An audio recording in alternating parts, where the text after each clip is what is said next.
is Diana, and this is my mother. Hello. My father. Hello, Diana. And my aunt. Hello, Diana. They will be witnessing my speech today.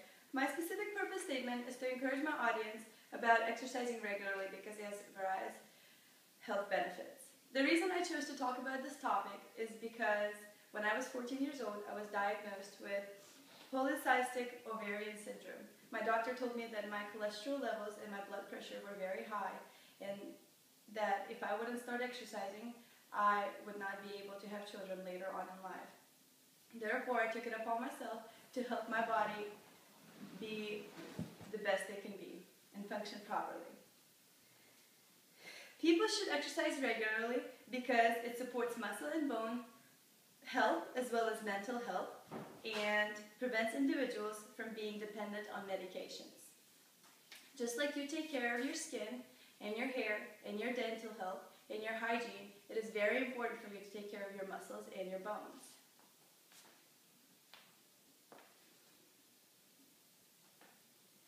Physical activity has long-term positive benefits that you can carry on with you throughout your life. Somebody told me once that your body is your temple, and that is very true. Your body is the only place you have to live in, therefore you have to take care of it just like anything else you take care of in your life. Physical activity contributes to health by reducing the heart rate, decreasing the risks for cardiovascular diseases, and reducing the amount of bone loss that is associated with age and osteoporosis. Physical activity also helps body use calories more efficiently, thereby helping in weight loss and maintenance.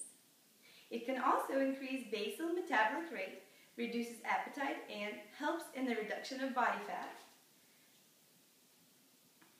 In his research, Dr. David Haslam explains that people who are overweight have a very high risk of being not only ill and sick, but having very sick internal organs. As I mentioned earlier, physical activity supports all organs, including your muscles, bones, and internal organs. But many people do not know that there's a type of fat called visceral fat that is internal fatty tissue that wraps itself around the heart, liver, kidneys, and pancreas, and it streams through your muscles. It is very dangerous and toxic. It may seem like just a lump of lard, but it's actually highly active and constantly pumping poison into your body and into your bloodstream. Here I have an illustration of a man, and the red is the visceral fat around his organs. The scan of a man's torso on the left shows extensive areas of red, significantly toxic visceral fat. Normal body fat appears in yellow, and you can see how he is overweight, but he has too much fat, like mainly his fat is the toxic, dangerous visceral fat. And here's the scan of how much the red areas, visceral fat, were reduced by diet and exercise. In this case, exercise.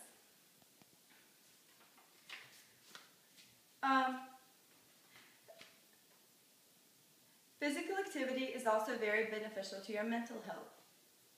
In their research, doctors Hassman, Konula, and Autela say that to define psychological well-being operationally is more difficult than to define exercise.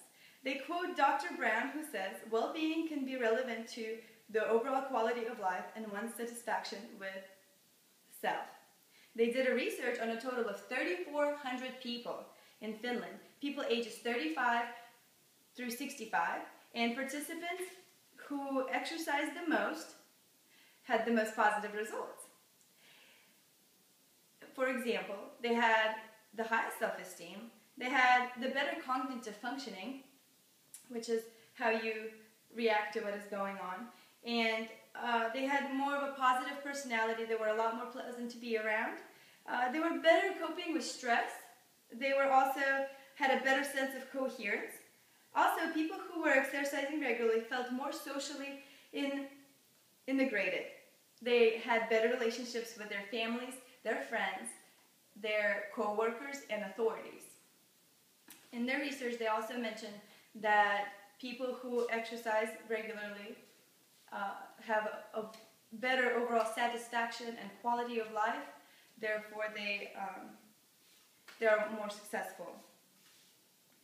Reason for that is because people feel a sense of accomplishment after engaging in physical activity.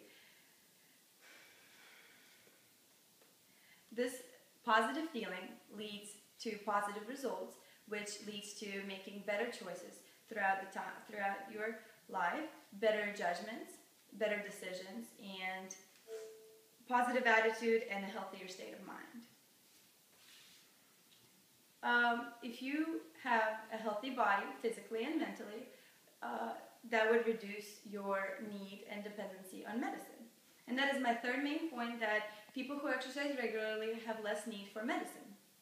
In his article, Dan Peterson says that people who exercise regularly have healthier bones, which prevents osteoporosis, which affects more than 200 million people. Imagine being immune to such serious illnesses.